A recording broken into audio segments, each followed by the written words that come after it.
Are the Ironkin of the Leagues of Votann alive, or do they just mimic life? Would the Imperium consider one of them a abominable intelligence? And why must the High Karl take a dangerous warp route to find her predecessor? This adapts the High Karl's Oath by Gav Thorpe. Let's begin. Merton Damagot is in charge of the void ship the Grand Endeavour, and it engages with a Tyrannid bioship. They have been entering kin territory and stealing kin genetic scan data. This is the information used by them to give them enhanced abilities to help with their jobs, such as seeing in the infrared. Votann sponsors her ship, and she still owes him, thus trying to get things to trade from the bioship. She worries if she goes back, the ship will be given to someone else, and she will be retired, something she doesn't want. Her companion, her partner in crime, is an Ironkin called Lutar, her ship Wayfinder. Merton ventures into the bioship, and Lutar worries for her survival. Lutar's temporal dampeners kicked in hard, stretching out every moment of the conversation. His processors went into overdrive, calculating and recalculating routes back out of the bioship, and he knew he was working on flawed data.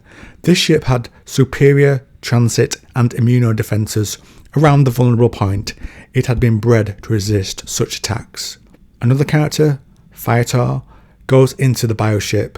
He holds a message from the Votann High Council and has to deliver it personally to Merton. The High Karl Votann, she is told, has fallen fighting Orks, and she's named the new leader. So they go to the kin hold where she will be crowned High Karl. The hold ship, her destination, is pretty big.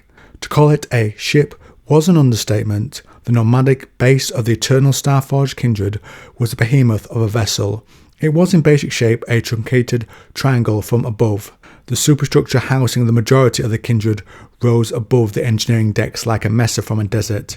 A keep of metal and rockcrete, complete with turrets and towers, housing batteries of cannons that had broken moons and annihilated squadrons of lesser vessels.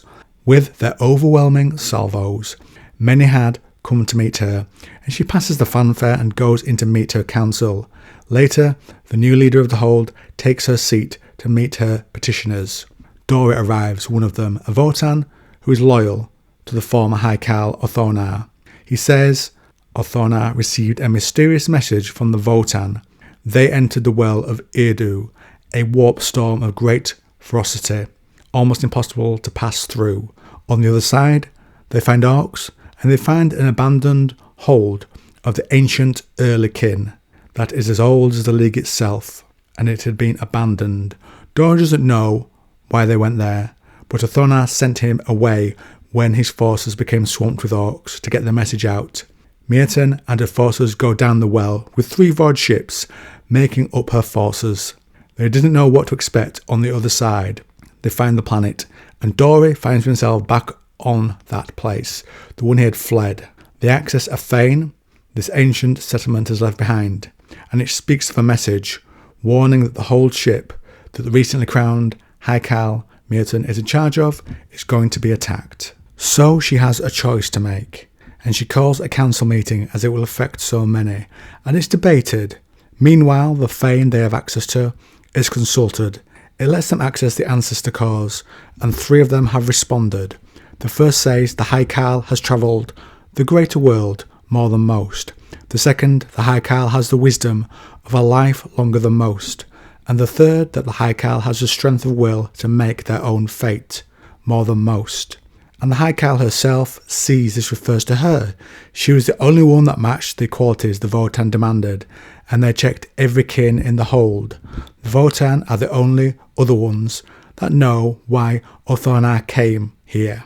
He failed, and so they directed the council to choose a successor, one that would go after Votann, one that would keep true to what the Votann had already asked. And I know you don't think you're the High Karl, in terms of you being material or you being up to it, and that you ain't suited for this at all, but it ain't up to you to decide. The Votann gave you this power to use as you would use it, not as you think some other High Karl should.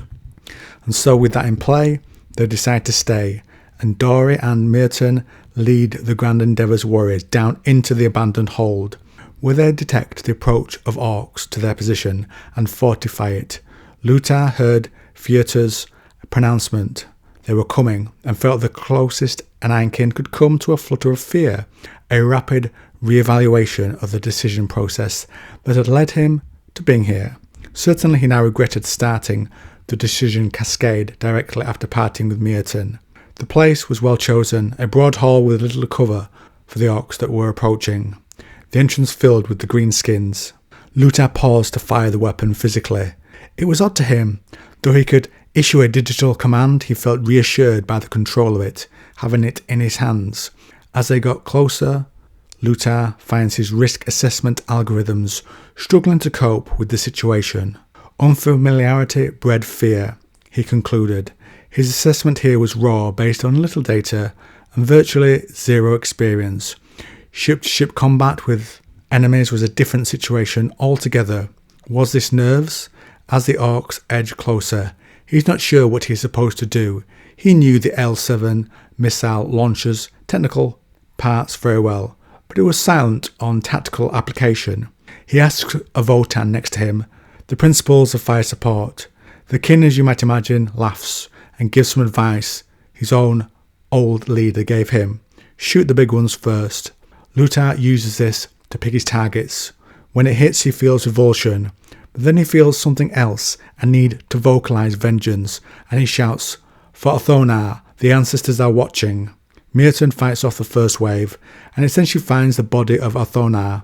He died fighting the Orks, and they're going to take the body to the hold, the kin that are there.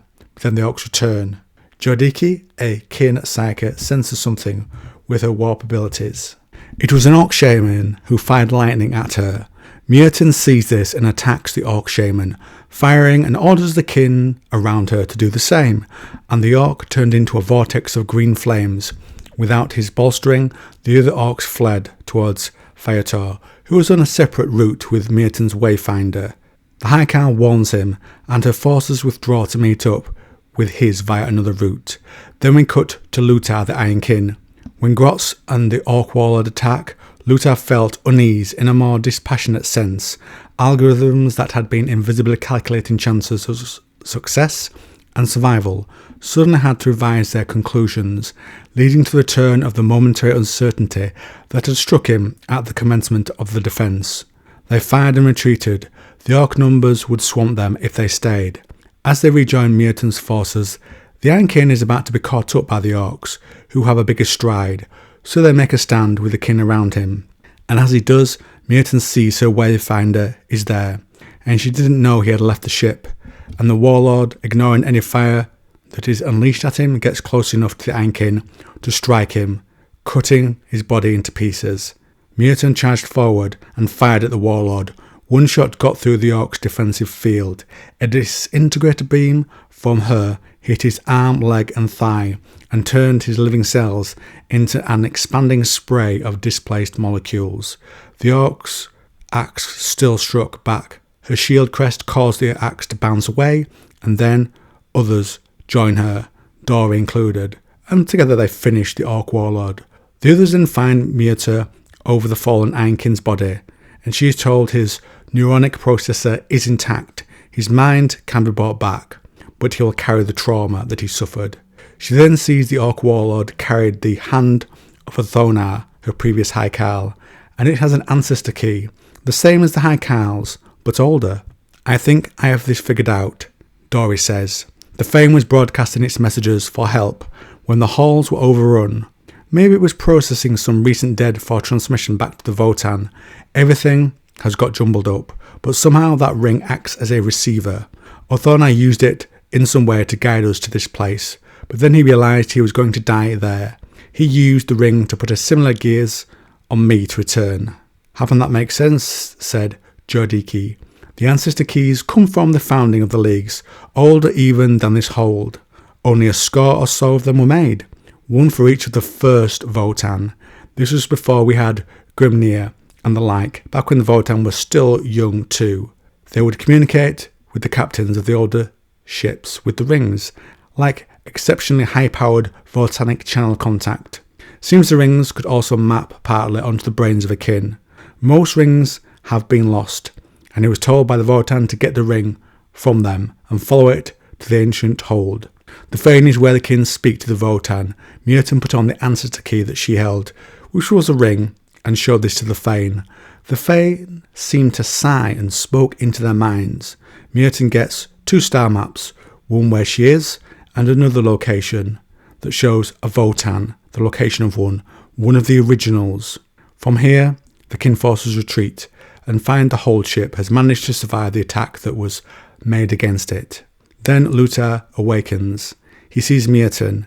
He set up, his new body feels bulkier. She says, "You are back, my star guide." She was impressed by what he had done and had given him a stronger body in case he decides to follow that urge again. So we get some fascinating insight there into the Ironkin. He's alive and feels. You see this in the way he mimics emotions from fear to uncertainty, but feels them in the way an Ironkin works through processes, etc. So I think if we compare the Ironkin to the Men of Iron, which is my working theory, they too would be alive with their own thoughts and emotions and desires. And I think that the Imperium would consider the Ironkin abominable intelligence. And if you like this video on the Leagues of Votann,